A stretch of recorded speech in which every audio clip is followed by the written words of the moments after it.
আসসালামু আলাইকুম ওয়া রাহমাতুল্লাহি ওয়া বারাকাতুহু। সুপ্রিয় দর্শক, আজকের এই ভিডিওতে আমরা আলোচনা করব সূরা কাউসার ৩১৩ বার পরে এক গ্লাস পানির উপর ফু অথবা দম করলে কি হয়। খুবই গুরুত্বপূর্ণ হতে যাচ্ছে আজকের এই ভিডিওটি। ধৈর্যের সাথে ভিডিওটি দেখবেন, শুনবেন, সে মতো আমল করলে ইনশাল্লাহ অনেক ফায়দা হবে। তো সর্বপ্রথম আসুন আমরা জেনে নিই এই আমলটি কীভাবে করতে হবে।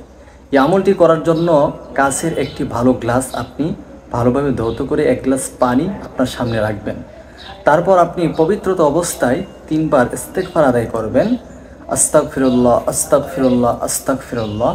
তারপর ৩ বার দুরূদ শরীফ পাঠ করবেন, সাল্লাল্লাহু আলাইহি ওয়াসাল্লাম সাল্লাল্লাহু আলাইহি ওয়াসাল্লাম সাল্লাল্লাহু আলাইহি ওয়াসাল্লাম। এরপর আপনি সূরাতুল কাউসার পাঠ করবেন, আউযু বিল্লাহি মিনাশ শাইতানির রাজীম, বিসমিল্লাহির রহমানির রহিম, ইন্না আ'তাইনাকাল কাউসার ফাসাল্লি লিরাব্বিকা ওয়ানহার, ইন্না শানিআকা হুয়াল আবতার। এইভাবে ধারাবাহিকভাবে ৩১৩ বার সূরাতুল কাউসার পাঠ করে ওই যে এক গ্লাস পানি নিয়েছেন এর মধ্যে ৩টি ফু অথবা দম করে নেবেন, যেমন এরপর ৩ বার দুরূদ শরীফ পাঠ করে ২টি ফু এই পানির গ্লাসে দিয়ে দিবেন। সম্মানিত দর্শক, এখন জানবো ৩১৩ বার সূরা কাউসার পড়লে কি হয়।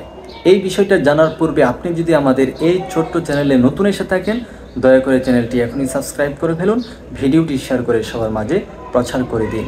৩১৩ বার সূরা কাউসার পরে এক গ্লাস পানির উপর দম করলে ওই পানি ওই ব্যক্তিকে পান করাবেন যে কঠিন থেকে কঠিন রোগে আক্রান্ত হয়ে আছে। বিভিন্ন ডাক্তার, ওঝা, কবিরাজ আপনি পরীক্ষা করে নিরীক্ষা করেছেন, চিকিৎসা করেছেন, কিন্তু তারপরও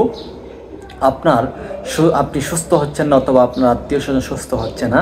শেষ চিকিৎসা হিসাবে এই পানি পড়াটা খাওয়াই দেখতে পারেন ইনশাল্লাহ। আল্লাহ তাআলা হলেন মহান, সব কিছুর ব্যবস্থা আল্লাহ করেন। আল্লাহর কাছে প্রার্থনা করুন, আল্লাহ তাআলা সুস্থ করে দিবে।